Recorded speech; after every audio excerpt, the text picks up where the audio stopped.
Spouse கிட்ட நான் 100% டிரான்ஸ்பரன்ஸா இருந்துட்டேன்னா நான் எக்ஸ்பெக்ட் பண்ணலாம் இல்லையா, அவங்களும் அந்த மாதிரி இருப்பாங்கன்னு சொல்லி எனக்கு நான் தோணணும் இல்லையா? 100% டிரான்ஸ்பரண்டா இருக்கணும்ன்ற அவசியம் கிடையாது. பட் எந்தெந்த இடத்துல ஒரு மியூச்சுவல் பாண்ட் 2 பேரும் ஷேர் பண்றீங்க இல்லைங்களா, ஒரு சில சாரோஸ் இருக்கும், ஒரு சில விஷயங்கள்ல வந்து பர்சனல் ஸ்பேஸ்ன்றது உங்களுக்கு எல்லாருக்குமே இருக்கும். அந்த பர்சனல் ஸ்பேஸ்ல நீங்க இருக்கீங்கன்னா நீங்களும் இருக்கணும், அவங்களுக்கும் அந்த ஸ்பேஸ் கொடுக்கணும். ஓகே.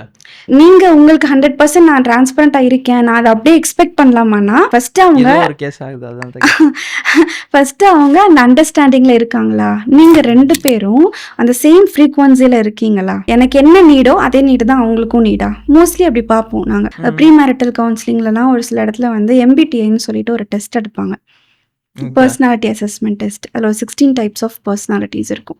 அந்த பர்சனாலிட்டி பார்க்கும்போது ஒரு சிலர் வந்து ரொம்ப எமோஷனலாக இருப்பாங்க, ஒரு சிலர் ரொம்ப லாஜிக்காக திங்கிங்காக இருப்பாங்க, அவங்க வந்து ரொம்ப கெரியர் ஓரியன்டாக தான் போவாங்க. இவங்களுக்கு த சேம் வே அதே மாதிரி ரொம்ப லாஜிக் அண்ட் திங்கிங் வந்து ஜாஸ்தியாக இருக்கிற ஒரு விமன் வந்தாங்கன்னா பெட்டர்.